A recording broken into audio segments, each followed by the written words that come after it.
The footage you are watching is of a home invasion in Claremont County, Ohio. Two intruders carrying several gas canisters and a duffel bag break in through the main entrance of the home and begin burglarizing the residence. After stealing 2 TVs and dousing the entire house in gasoline, the robbers exit through the back door, and within moments,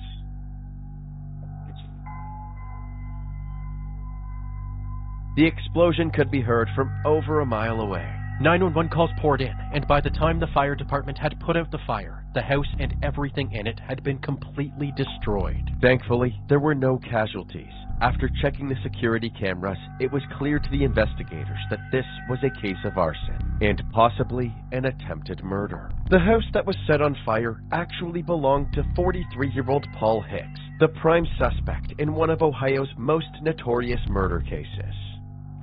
Back in 2001, Paul's wife, 25-year-old Regina Hicks, went missing and was later found dead inside her car at the bottom of a pond beside a quiet country road. She had been brutally beaten, indicating it was a homicide. However, police were unable to find her killer, and the case went cold. But 14 years later, this robbery would reignite interest in Regina's case. Literally. At the time of the fire, Paul was staying at a hotel for a work trip over 2 hours away. He rushed back to Claremont County upon hearing what had happened. While reviewing the footage with the police, he immediately recognized the female intruder as his ex-girlfriend Kelly. So you've had some problems with her in the past? Oh, yeah. She has been threatening to you in the past? Oh, God, yes. Apparently, Paul and Kelly were in the middle of an ugly custody battle over their 6-year-old son, Daniel. 3 months earlier, in March, Kelly was caught on camera vandalizing Paul's hot tub. You got the video of her chopping up the hot tub? 2 months ago, this is when she did that. She even came back to finish the job later that same night. At one point, she stood up and looked straight into the camera, as if she wanted Paul to see how far she was willing to take things. Additionally, the day before the robbery, the two had gotten into an argument about the custody battle, and she began harassing him with phone calls. Just told her, stop calling me, and then she called, I think, 95 times in a row. Okay, and this was last night? Yes. Since there was already an outstanding warrant for the hot tub incident, Kelly was swiftly tracked down and arrested for misdemeanor criminal damage. I didn't do anything wrong. I'm handcuffed like a criminal. I have no record at all. What you have is a criminal damaging warrant. So it's not, if you haven't gone out and killed anybody or anything, it's just a criminal damage warrant. Okay. Doesn't take these off? No, I have to leave the cuffs on, unfortunately. But I did nothing. Kelly was brought into the interrogation room for an interview. That's being recorded. Is that cool? Oh, yeah. Good. Even after being shown video evidence of her involvement in both the hot tub incident and the robbery, Kelly was adamant that the female suspect was not her. This is the girl that is right. They're trying to say it's me, but it's not me. Mm-hmm. And here's the obvious. And you guys do resemble each other. Just like the eyes, the cheeks, and the eyebrows. Other than that, I don't have that distinctive chin. Kelly told the detective that at the time of the incident, she was 30 minutes away in her Norwood home. Surprisingly, they were quickly able to confirm this claim, and Kelly was ruled out as a suspect. But if Kelly wasn't the person in the video, then who was it? The detectives began to notice all of the strange details surrounding this case. Why would the female intruder, who just so happened to have a striking resemblance to Kelly, completely expose their face in distinct hairstyle? Why would this same person stare into the camera after vandalizing Paul's hot tub, knowing that it could lead to their arrest? Kelly also said that the phone call harassment accusations were completely unwarranted, because she had no contact with Paul that evening whatsoever. Do you have your records from the June 17th that night? Yeah. Because the records I find is that you made a lot of phone calls to him.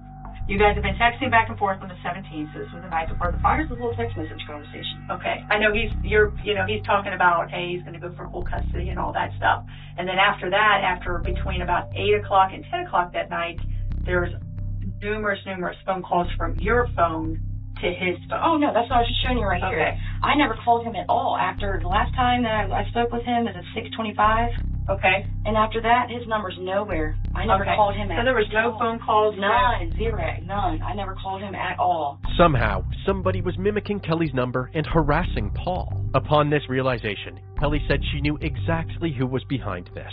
Paul himself. She said that in the past, she had seen Paul use a website called SpoofCard, which disguises your phone number with a fake virtual number of your choice. Using information provided by the SpoofCard team, the investigators concluded that Paul had set up this fake number under the name of another one of his ex-girlfriends. He had also purchased multiple items using the same ex's name and bank cards, including a wig that matched Kelly's hair and a creepy, custom-made mask from that'smyface.com using reference photos of Kelly. Many of these photos were displayed on Paul's social media, and some of them originated from Paul's cell phone, meaning he must have uploaded these photos to the website himself.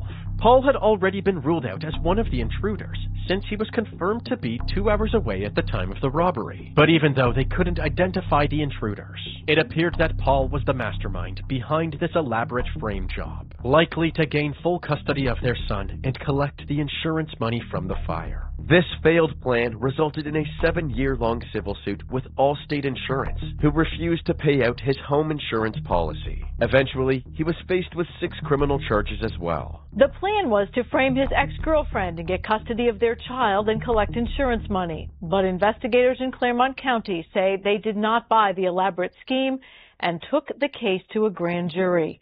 43-year-old Paul Hicks is now indicted for aggravated arson, insurance fraud, and perjury. With all of this attention on Paul, old rumors about his involvement in Regina Hicks' murder were coming back into the spotlight.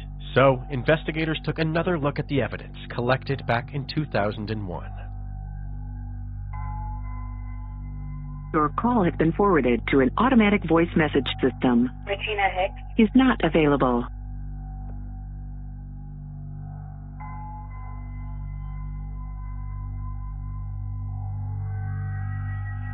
You know, I don't know where you're at or what you were doing, but I swear to God, you're not hurt. It's me, Paul. Did you be here at 8:39? Give me a call. Bye. End of message. She was supposed to come pick my son up. She called me at 7:53. That's what my cell phone said. I don't know exactly what she exactly said, but she goes, I'll be there. Regina was supposed to come pick up Montana at Steve's house? Yeah. And she never showed up? Never showed up. Actually, Paul is lying. Regina did show up to pick up their son, but she immediately got into a heated argument with Paul, who then struck her 3 times in the head, knocking her unconscious. What'd you do with Montana then? I took it back to my sister's, and I figured if she was going to show up, she'd show up there or show up the next morning. You said earlier you thought maybe she just didn't show. She was maybe partying or something? Yeah, she did partying everywhere. All bars, people's houses, wherever there's a party. Paul then tries to convince the detectives that Regina was a drug dealer, despite her family saying she was never involved with drugs whatsoever. He tells them that just 1 month before this interview, on September 6, 2001, she got arrested during a traffic stop for having marijuana and pills inside her vehicle. She had marijuana and she was going to Kentucky and... She got busted with dope? No, she got busted here in Willard. I don't know if she was taking it or what she was doing. Pills should be at the house, but she didn't sell it. And then, she got busted for that. Which was a charge of? What kind of dope she had? Charged with nothing. Paul once again is leaving out key details about this incident, making it seem like Regina had some shady drug deals that could have led to somebody murdering her. What Paul isn't mentioning is that his best friend, Steve Gates, was actually the person who called the police on Regina. When Regina was pulled over and arrested, she said that Paul and Steve had planted these drugs in her vehicle and were trying to set her up, in order for Paul to gain full custody of their son, Montana. You're about to custody as well? Yep. Yes, if you give me joint custody, I'll give you everything you want. The furniture, everything.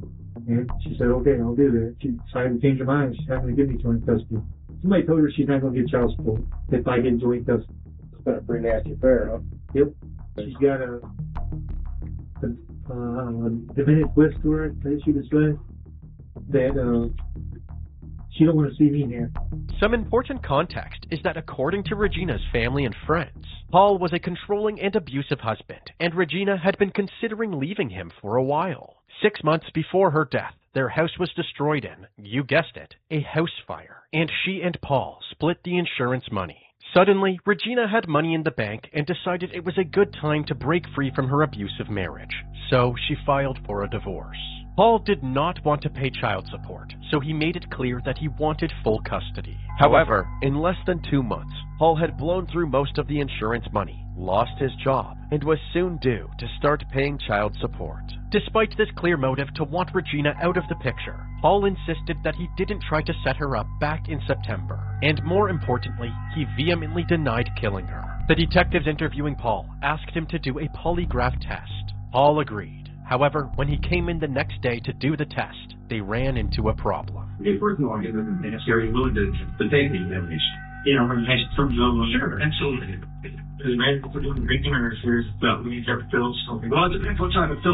At this point, the polygraph examiner decided not to go through with the test, since the alcohol and pills in Paul's system could mess up the results.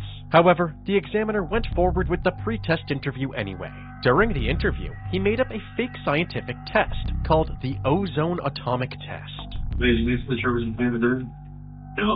determines was with her at the time of death. There's particles that are floating inside the car.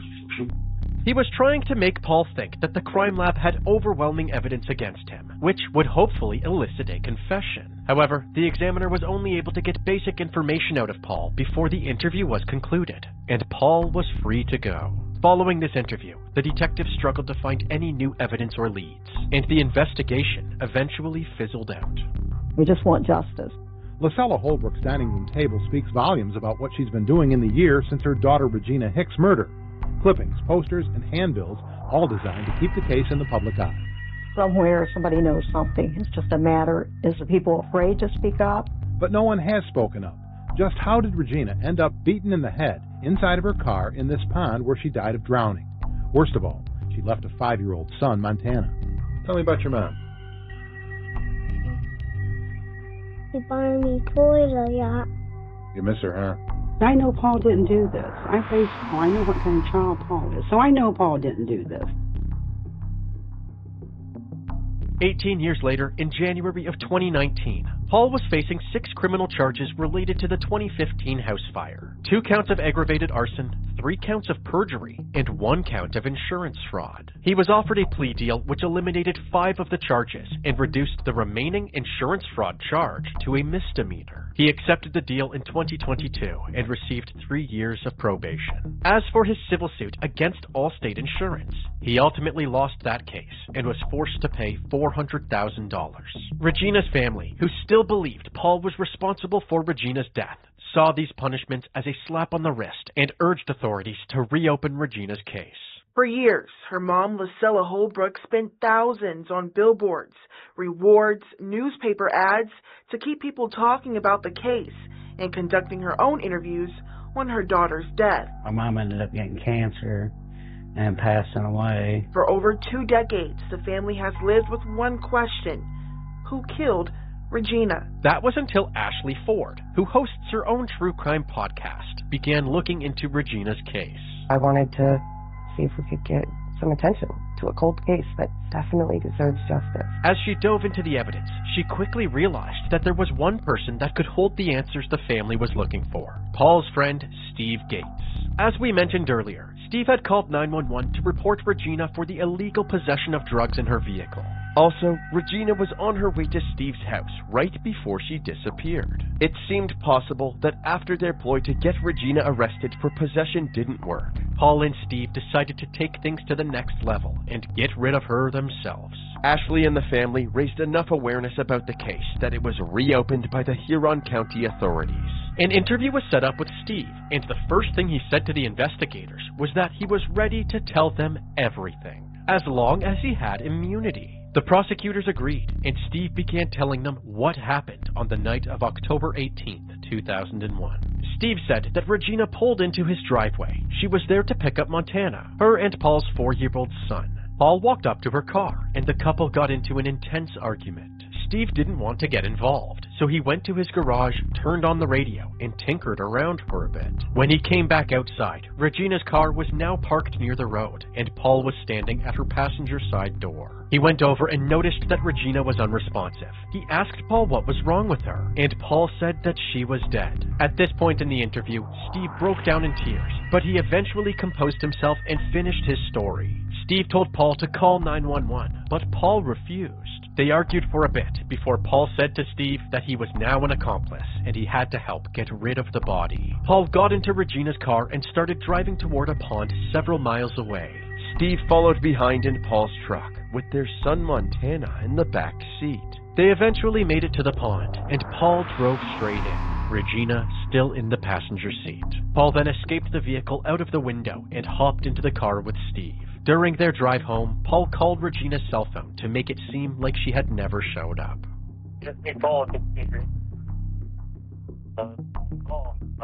Steve drove Paul to his sister Crystal's house since he was living with her at the time. Paul thought she wouldn't be home for a while, but that day she just so happened to get off of work early. I came home to a mess in my house, and I was headed to the bathroom, and he tried to cut me off. Who's he? My brother.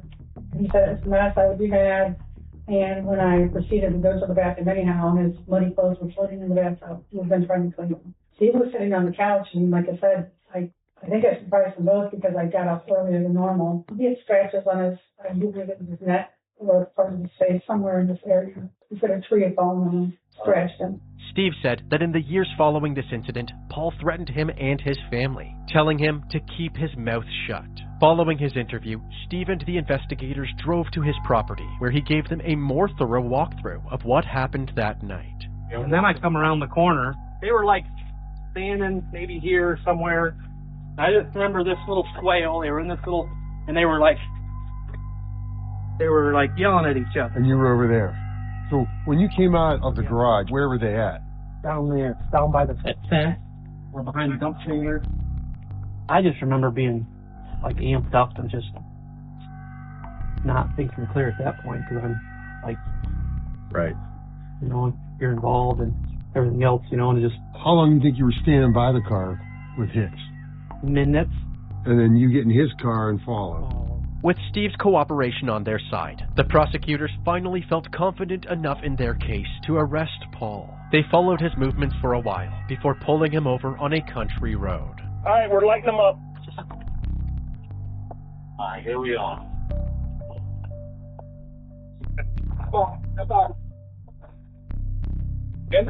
We're gonna go over here in the cruiser. Oh, I don't know if they told you yet. We had a warrant for arrest. Okay. So there was an indictment. Paul was transported back to the station, where the detectives tried to interview him. But as far as Paul was concerned, an interview wasn't on the agenda.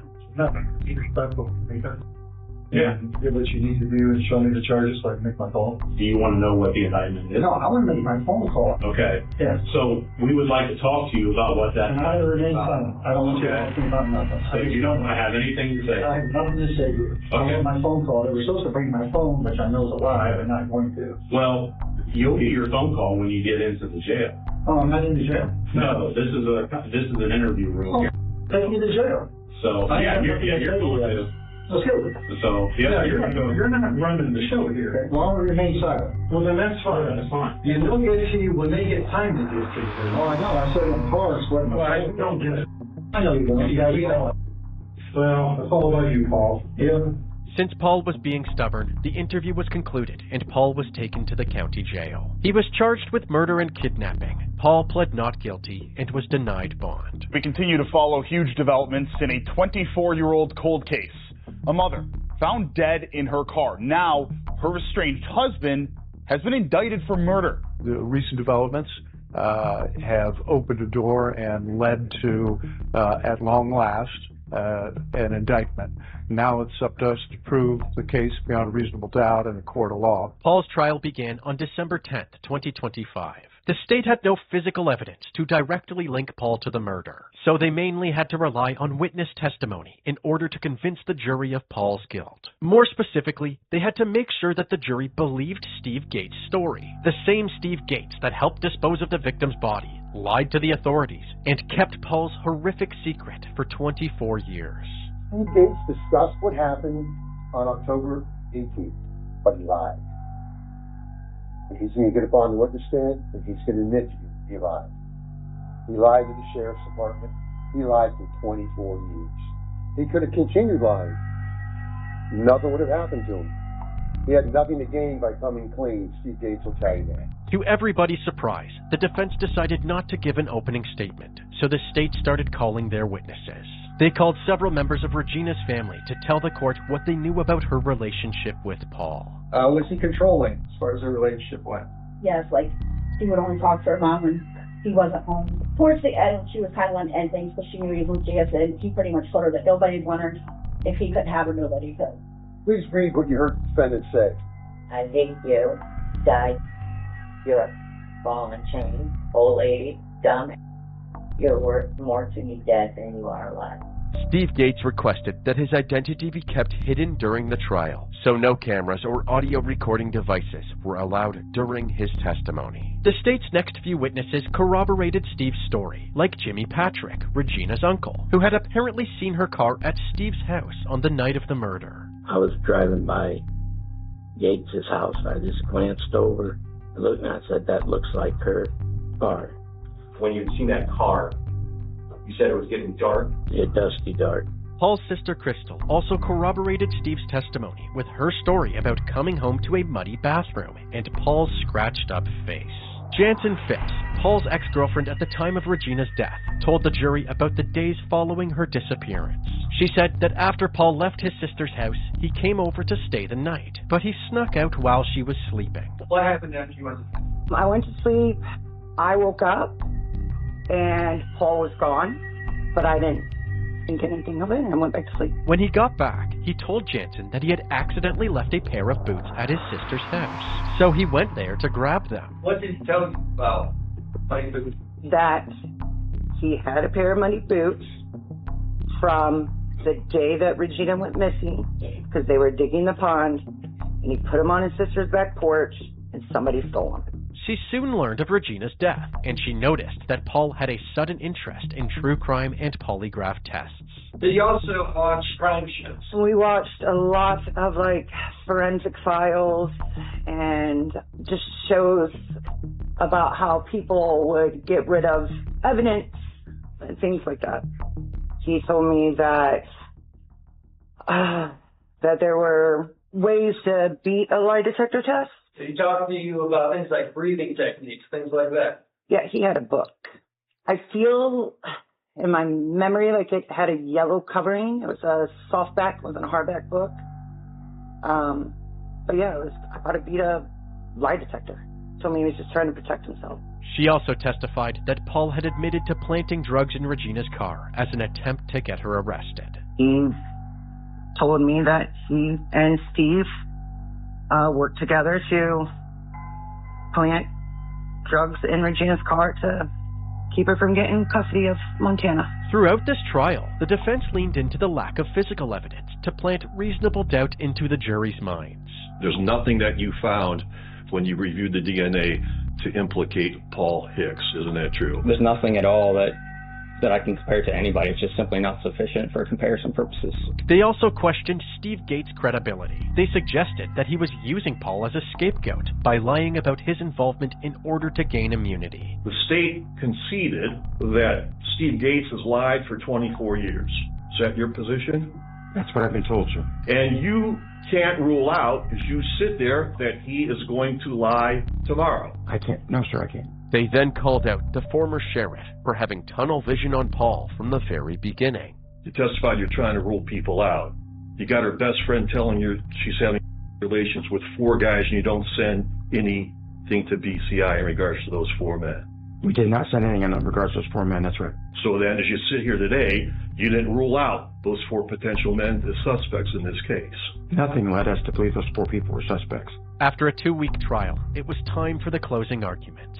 Paul Hicks assaulted his wife, Regina Hicks, hit her over the head, stuffed her into a passenger seat of her 1994 Camaro. We are fully confident we will find beyond a reasonable doubt that the defendant, Paul Hicks, is guilty of murdering Regina Hicks. To find Paul guilty, you have to find him guilty beyond a reasonable doubt, the absolute highest standard in our legal system. Their whole case is based upon speculation and conjecture. Remember back in the 70s or 80s with the where's the beef commercials, where's the beef? Where's the beef? Well, let's get to the beef in the case. 0 forensic evidence linking Paul to the alleged crime scene. 0. Nothing. 0 forensic evidence to corroborate the scientifically unverified fiction of Charlotte and Gates. They checked for blood, hair, skin, body fluids, nothing. There's also 4 other men that were potential suspects that they didn't send any testing out. Motive? That's what's about here. Regina's independence. Regina wanted child support. Regina wanted custody. Regina fought back. You don't fight back against Paul Hicks. At this time, then, we will take a time for the jury to begin their deliberations. After just 3 hours of jury deliberations, a verdict was reached. On the indictment for count 1, the murder, the jury finds the defendant guilty of murder on unclassified felonies. It's dated December 19th, 2025. Paul continued to shake his head as he was found guilty on all of his charges. His sentencing took place the next month, on January 9th, 2026. Before Paul learned his fate, Regina's family gave their impact statements, expressing the depth of the pain and grief Paul had caused them. Regina was intelligent, far more intelligent than you. She had a rare kindness and a heart that would have only grown stronger with time. She brought light into the lives of others simply by being herself. She would have made a real impact on this world. This was a calculated act of control by a man who believed he had the right to decide whether his wife lived or died, and you made that choice. You erased her from her son's daily existence. You silenced the voice that would have guided him. You stole the mother who would have comforted him, protected him, corrected him, and loved him through every stage of his life. He grew up without her wisdom, her reassurance, and her presence. Regina will be remembered forever. You will be held accountable and forgotten. Paul Hicks, you are a monster. I hope Paul Hicks and Joel Hicks see Regina's face every night of their lives. I hope you, Paul Hicks, get a disease that eats you away, slowly and very painfully. I hope you rot in hell, Paul Hicks. You think you're above the law, but they finally got you. Paul was not born a monster. Monsters are made. They are created through choices, through entitlement, through being enabled and never held accountable. Over time, Paul was allowed to believe he had power over others and that he could have control, harm, and destroy without consequence. And that belief turned him into exactly what we see today. Regina was everything he was not. She was a beautiful spirit. She carried light, kindness, and warmth into the lives around her. Your Honor, this case could have been solved 24 years ago if the Hernando County Sheriff's Department and Dane Howard would have done their job. But they didn't, so I want to thank you, this court, and the jury for getting justice for Regina and my family. As far as saying anything to Paul, he don't care. I'm not going to say anything. One thing I got to say to him is get used to prison food and don't drop the soap. Thank you, Your Honor.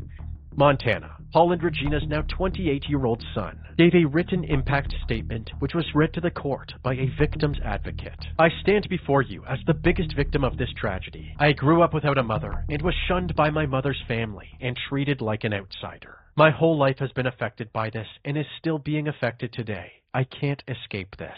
During this impact statement, it became clear that Montana wasn't fully convinced that his father had killed his mother. To me, there is no justice as to lack of evidence. Nothing has been solved, and nothing will be until the truth comes out about who really did this to my mother. Do I feel like he should be punished? No, but anyone who committed a crime should pay. I lost my mom, and now I'm losing my dad. Montana then asked the judge for leniency, urging mental health treatment for his dad, rather than incarceration. After taking everything into consideration, the judge handed down Paul's sentence. There is no reason for any leniency in this case. The defendant had the benefit of roaming free for the last quarter of a century before facing justice here today. The court's total sentence then would be 25 years to life. Paul sat emotionless as he learned his fate.